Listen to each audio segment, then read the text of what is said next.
Okay, so Ashia Montgomery and Maxwell Okeke's Nigeria wedding storyline has become one of the wildest arcs of 90 Day Fiancé Season 12. And honestly, it just keeps getting messier, with the wedding now only days away on the show. And it's still unclear whether it's actually going to happen. Maxwell's K-1 visa got denied. Not just denied, he was banned from entering the US, with the embassy flagging suspected fraud. So Ashia flew to Nigeria to marry him there and try the spousal visa route instead. Then her godbrother Rod flew all the way to Nigeria to try to stop the wedding, called Maxwell a slick salesman, said Maxwell would flounder in America like a newborn baby, accused Ashia of being desperate to have somebody else's last name, then slammed the dinner table so hard Ashia walked out. Her exact response was, "I don't know violence." Meanwhile, Maxwell's Nigerian family, they had their own drama. His mom was shocked by the 10-year age gap, then demanded 4 kids, 2 boys, 2 girls. Ashia negotiated it down to 3. And the wildest irony, Ashia had actually been hoping Rod would help Maxwell get a job in America. Instead, Rod came to shut everything down. Here's everything that's happening.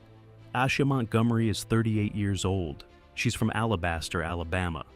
And she's not just any 90 Day Fiancé cast member. She's got big faith and a big personality. That's how TLC describes her, and it's accurate. She's loud, she's expressive, she's confident.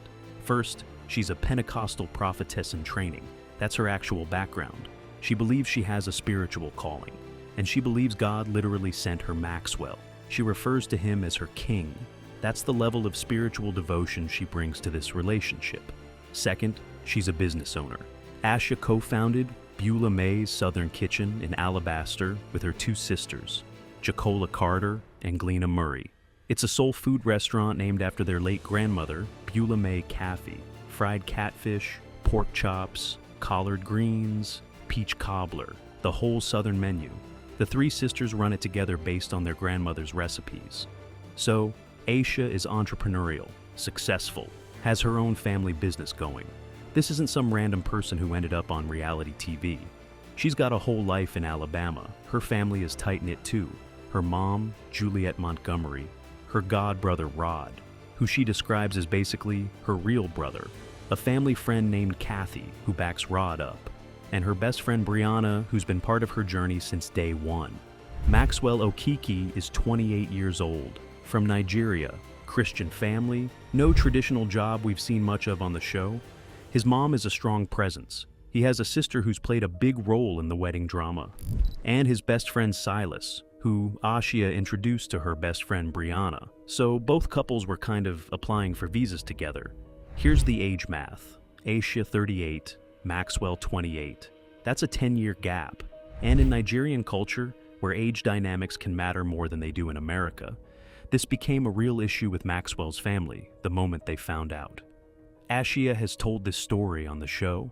She was praying for a husband, and she says God told her that her husband was, quote, not close. So she took that as a sign, expanded her dating app search internationally, met Maxwell days later on the app. Ashia herself admitted on camera that if a friend told her they were dating a Nigerian guy online, she would have called it a scam. That's what makes this so wild. She knows the stereotype. She knows the pattern.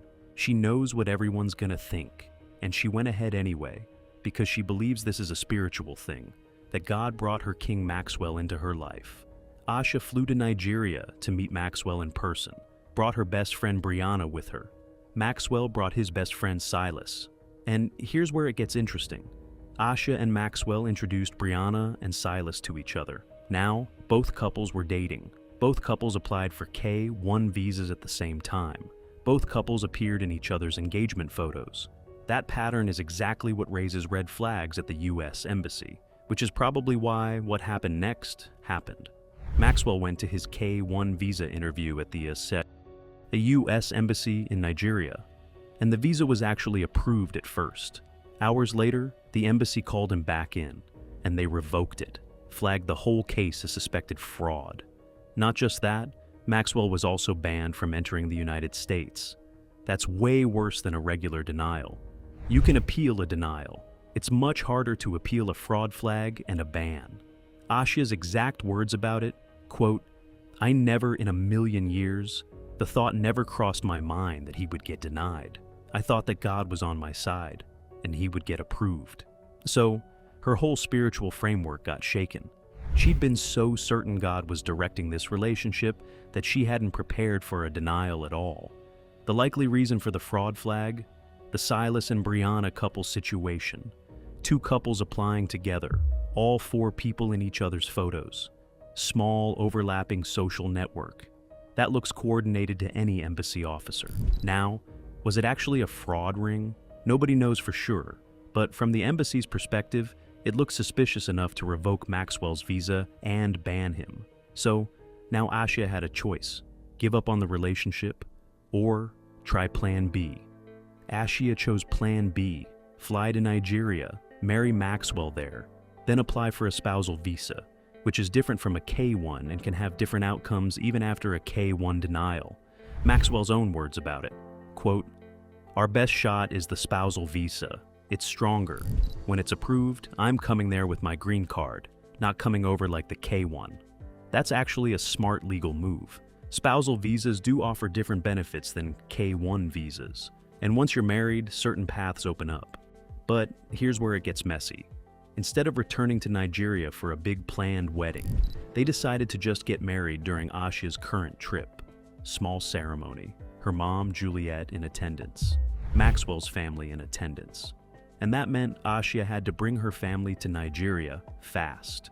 So she tasked Rod with getting everyone there, under the pretense of a vacation. Ashia didn't tell her family they were actually flying to Nigeria for her wedding until they got there. She lied to them, Rod delivered them, and then the truth came out. That's when Rod's anger really started building. But before Ashia's family drama really exploded, Maxwell's family had their own concerns. The age gap hit first. Maxwell's mom found out Ashia was 38. Maxwell is 28. That 10-year gap upset her. In Nigerian culture, that dynamic, where the wife is older than the husband, can be seen as unusual depending on the family. Ashia noticed the tension. She wanted to fix it. So she requested some one-on-one time with Maxwell's mom. Went and bought her a purse and some dresses. Went to mom's home to gift them personally. Basically tried to buy peace. Mom accepted the gifts. But then she pushed back on something else. Ashia trying to change Maxwell's appearance. Ashia had mentioned Maxwell's skin. His mom's response was direct, quote, "If they just start having kids, his skin will clear up naturally." Then mom made a demand. She wanted 4 grandchildren from this marriage. 2 boys, 2 girls. Specific breakdown. Ashia at 38 was not trying to have 4 kids. She negotiated, compromised at 3 kids. Mom accepted that. Blessing given. So Ashia was building bridges with Maxwell's mom while planning a wedding her own family didn't know about. Rod had been overprotective of Ashia since day one. From the very first mention of Maxwell, Rod's exact concern was, quote, that all Nigerians are scammers. That's obviously a harmful generalization, but it was where his suspicion was coming from. When Ashia asked Rod to come to Nigeria and bring the family, she agreed. But she had a specific hope for Rod's trip. Ashia was actually hoping Rod would help Maxwell get a job in the United States. Rod has connections. Rod has resources. Ashia figured maybe Rod could make some calls and set Maxwell up. Rod had a completely different agenda. Rod arrived, fired questions at Maxwell in front of everyone, kept pushing, then pulled Maxwell aside to interrogate him one-on-one. Rod's verdict? Maxwell was a, quote, slick salesman. Not established, would flounder in America like a newborn baby. Maxwell was insulted. Rod didn't care. Then Rod took it another level. He asked Ashia to meet him and Kathy for dinner the night before the wedding, said it was important. At dinner, Rod brought Kathy for backup, and they doubled down. Rod's exact words at dinner: "I came all the way here to meet Maxwell, and I think he has a lot of challenges ahead of him in the US, specifically about getting a job." Rod also said, "I just want you taken care of." So Rod, instead of helping Maxwell get a job like Ashia had hoped, was there to tell Ashia that Maxwell would never make it in America. Then Rod accused Ashia of being, quote, desperate to have somebody else's last name, said she was rushing to get pregnant. Ashia stood her ground, defended her decision, defended Maxwell. And Rod got so frustrated he slammed the table to make his point. Ashia walked out. Her exact response as she left, quote, I don't know violence. But Rod wasn't done there. He then joked that he'd bring his own booze to the wedding since it was going to be dry. Because Maxwell's family is Christian and doesn't drink. Alongside all the drama, there were actually some lighter moments too. When Ashia's family finally met Maxwell's family in Nigeria, they compared wedding customs and traditions. And there were laughs, surprises, some genuine cultural misunderstandings that ended up being funny instead of tense. But Ashia's wedding dress shopping brought more serious drama. She went with Maxwell's sister. His sister was worried about something specific. She questioned whether Ashia was trying to change Maxwell into someone he's not. Wanted to know why Ashia was standing in Maxwell's way. Having the life of marriage and family, Ashia wanted for herself.